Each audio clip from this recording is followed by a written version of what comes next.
So you've fallen out of love with a recent or even not so recent yarn investment. Well, for today's video, I'll be sharing with you some tips that may help reignite that flame or, in the very least, encourage you and provide you with some resources to let it go. So if that sounds like just your cup of tea, get cozy and let's dive in.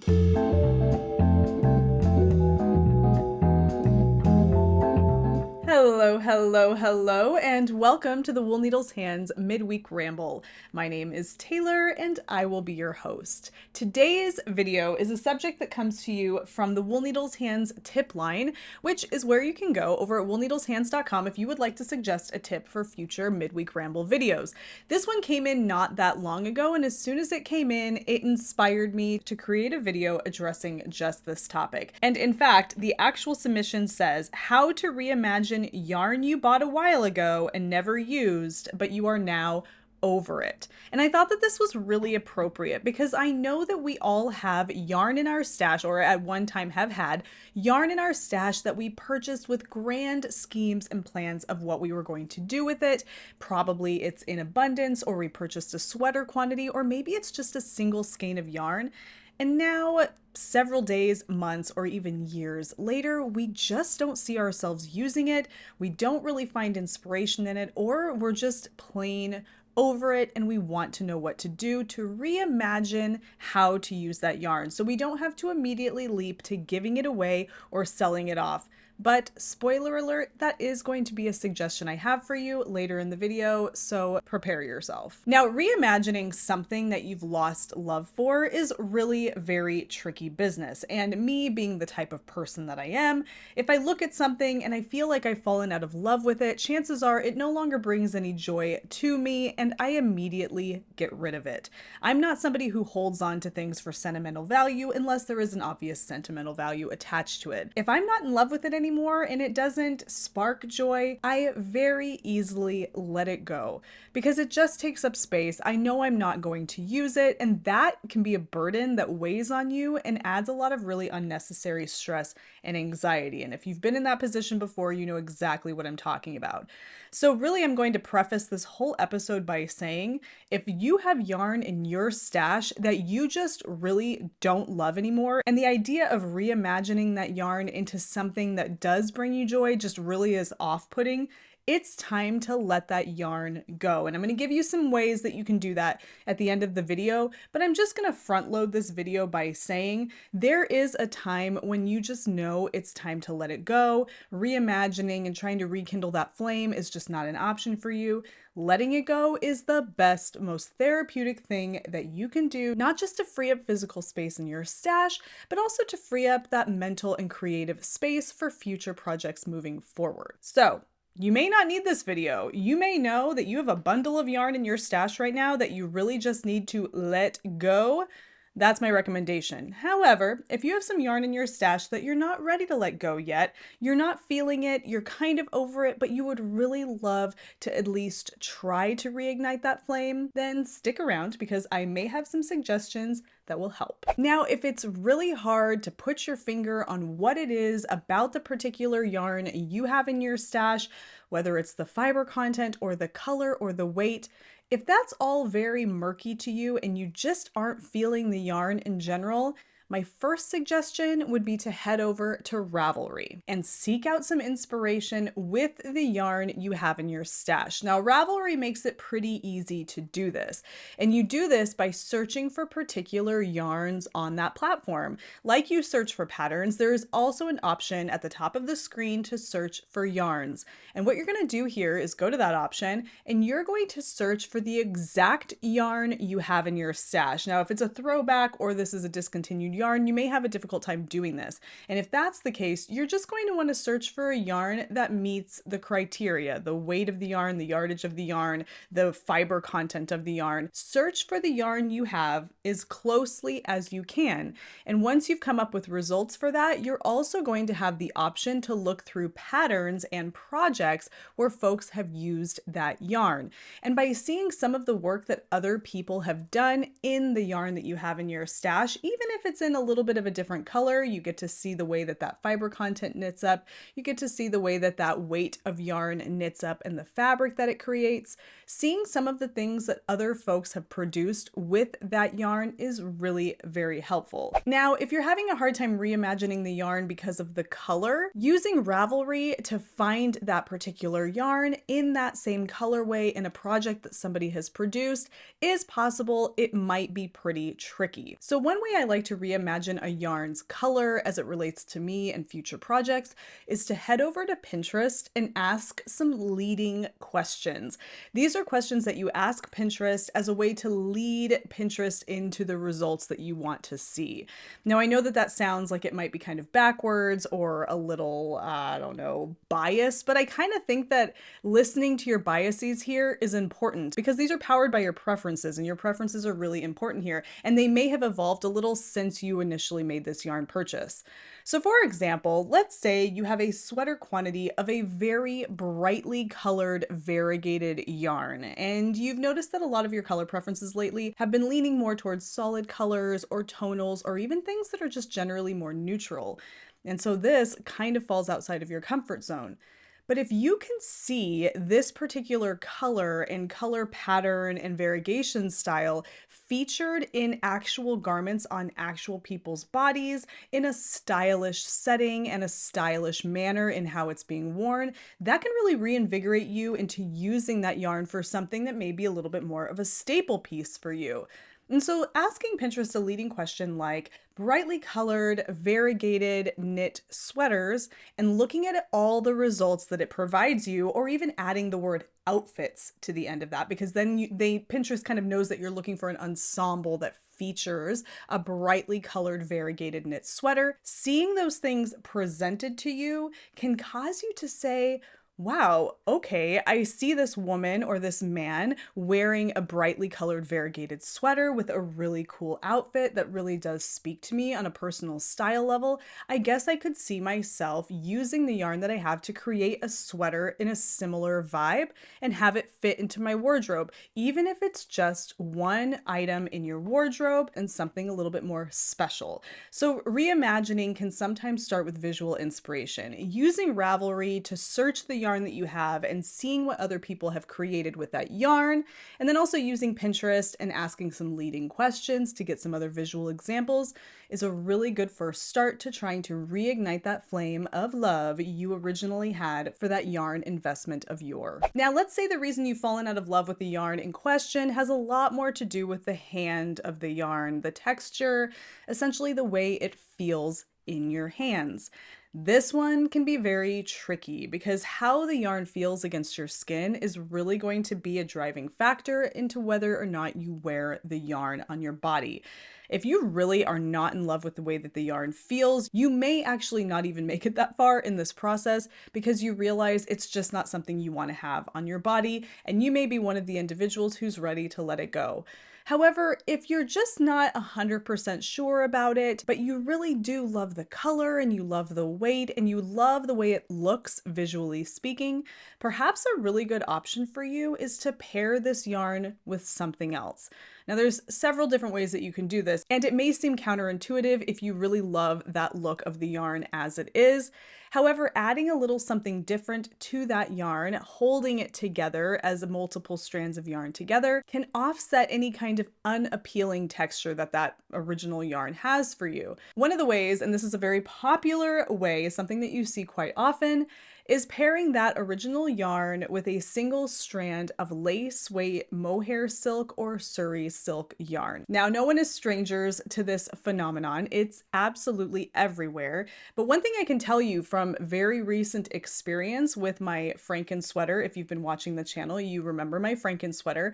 I used Lion Brand Fisherman's Wool, and I do love the way Lion Brand Fisherman's Wool feels all by itself. However, in that particular application, I wanted more from the yarn. I wanted it to be a little bit more supple and a little bit more soft. And so I paired it with a strand of Surrey silk in a lace weight yarn, and it did just the trick. I fell absolutely head over heels in love with the yarn combination. I used the yarn to create a beautiful sweater, and all is well. So if the texture is really the issue for you, adding something soft like a mohair or a Surrey floofy yarn, as I like to say, might be just the ticket to helping you fall in love with that texture all over again and making it supple and soft like you were hoping for in the beginning. And all of this works as well for pairing it with any other individual strand of yarn to give it a little bit more substance and also a little bit more visual interest in terms of color. When you pair two yarns together of differing colors, you're doing something called marling. Now, marling is really something that's done in the spinning process of a yarn when two different colored fleeces are spun together in plies to create a single yarn, similar to a spin cycle yarn. So the word marl just simply means to spin multiple colors together into one. Now you can do this on your own and you can really create a fun and interesting fabric if you find that you have some yarn that you're just not in love with as is, but you think you might love it more if you pair it with another yarn that you have in your stash. And so this is kind of a twofer here. You can knock out two different yarns that you have in your stash by putting them together. And not only do you get a fun marled fabric, you get a heavier weight yarn, which may actually be more appealing because you can get your project done faster. I have a really good example of marled yarn fabric, and I'm going to share this with you here. The first one I have is a hat that I knit up on my circular Centro knitting machine. However, you don't have to do this on a knitting machine, but it's a great example here. I held 3 fingering weight strands of yarn together in these 3 colors. Individually, I couldn't really, I don't know, I didn't have a project in mind individually for these, and I didn't have enough of any given one of these to work something that was of interest to me. So I couldn't dream up what I wanted to do with each of these individually, but I decided I would try holding them together to marl them to not only give me a heavier weight yarn, but to give me a really cool new color look, if you will. And this is what I came up with. How pretty is that? It's a really fun multicolor variegated look, but it's relatively even because I was holding all the yarns together. And it's a really nice, squishy and thick fabric. Holding 3 strands of fingering weight yarn together gives you roughly an Aran weight strand of yarn overall. I would say between a worsted and an Aran weight, and that's what this worked up to be. So this is what it looks like when you hold yarns together. You get a really fun marled look like this. And you can really have a lot of fun pulling colors out of your stash, putting them together for a whole new color vibe. And you can do this for larger projects as well. And I really think that that marled look, I know it's popular because we see it a lot with those spin cycle yarn projects and things like that. But this overall look where you're pairing 3 different solid colors together, I think there's something coming here, guys. I think you're going to start seeing a lot more really basic top-down raglans in this kind of a fabric. I don't know. And maybe it's one of those things where it's like, it's already happening, Tayler. Just open your eyes. I don't know. I might be wrong. But I love that. I love a look of a good marled fabric. Now, this is another example. This is a sweater I knit quite a while ago. This is the Kinnikin Cardigan by Goodnight Day. I knit this with, you know, I was really reimagining some yarn that I had in my stash, or trying to kind of give it a little bit more flair than it had individually. So this is Fiber for the People yarn. This is my hand-dyed yarn company, and this is yarn that I had pulled from a shop update way back when. And what I did here is I paired the bulky weight yarn, which is that pale pink with the black and other neutral colored speckles, with 2 strands of this really lovely orange mohair, just to give it a different look, maybe give it a little bit of an overall solid look. You know, from a galloping horse, I feel like you would look at this and say that it's like a heathered orange sweater with some of those like black splotches in there. And I had a lot of fun with that. And actually the collar, I even added another color. So I don't know if you can see this, but you might notice that the collar is a different color arrangement. That is one additional color, even more so than these 2 colors here. So up here we have 3 colors going into it.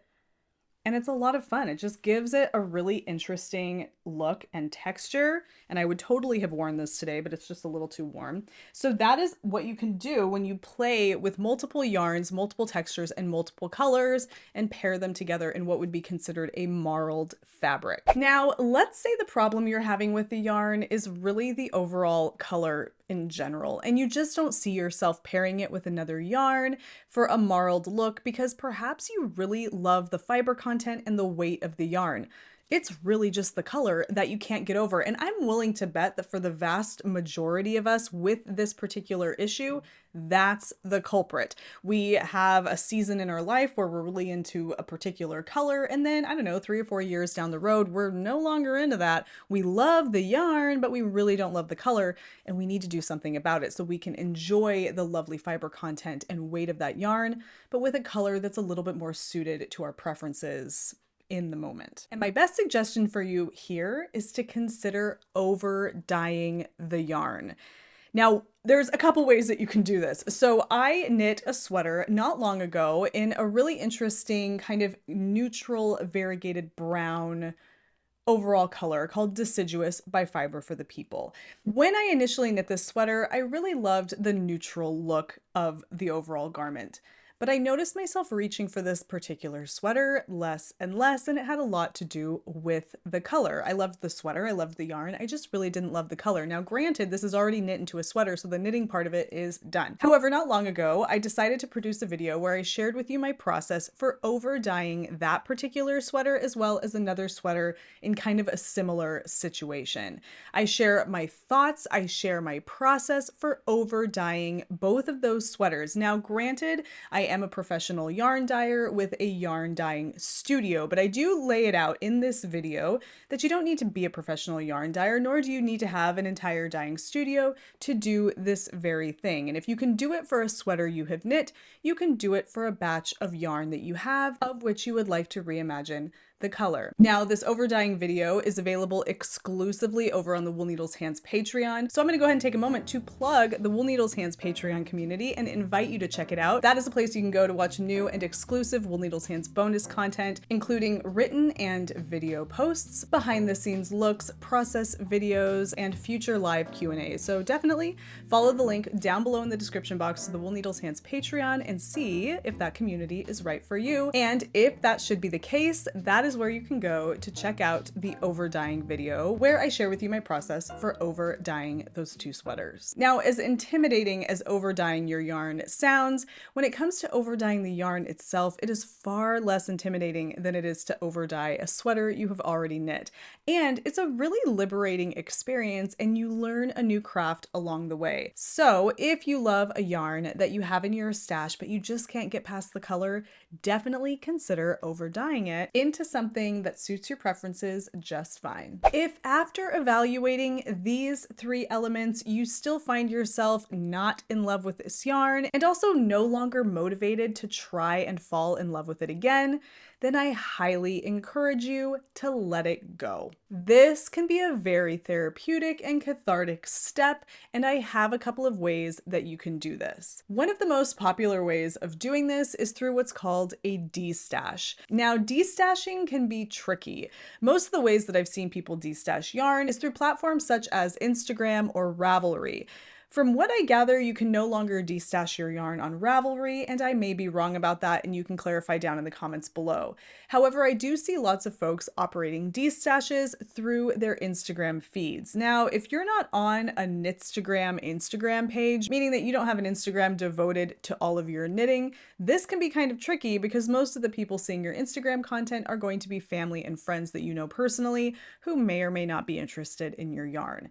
However, if you do have a knitting specific or fiber art specific Instagram, a destash on your Instagram page is really one of the best ways to go about it because you can use hashtags such as yarn destash or destashing my yarn to draw people's attention to your posts where you are sharing with your followers yarn that you are letting go. You can provide prices, and then in the direct messaging option of Instagram, you can pass information back and forth. All of this can be done relatively easily on Instagram, and that is a video I am planning on publishing as a Patreon exclusive in the very near future. However, a really good place to go to get a look into a yarn destash on Instagram is Instagram itself. Simply go to the search box and type in yarn destash as a tag and search it up and see if you find some good examples of folks that are destashing their yarn, the verbiage and the copy that they're using in their posts and how they're wording it, and what kinds of things are going on in the comments section. That'll give you a little bit of an idea of how it works for a lot of folks on Instagram. Now, if you're not on Instagram, or like I said, your Instagram is really for family and friends only, you might find that the website Destashify.com is exactly what you're looking for. Destashify.com, and I am not sponsored in any way, this is something that I discovered,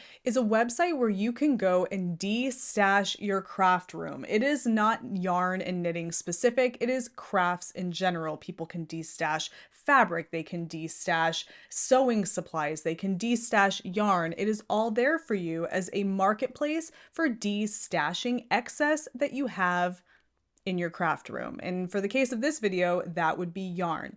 I definitely encourage you to check it out. There's lots to see over there. I know that fees are most likely assessed in the process of destashing the yarn. You receive payment from the person buying your yarn, and then a cut of that goes to Destashify.com for hosting your destash.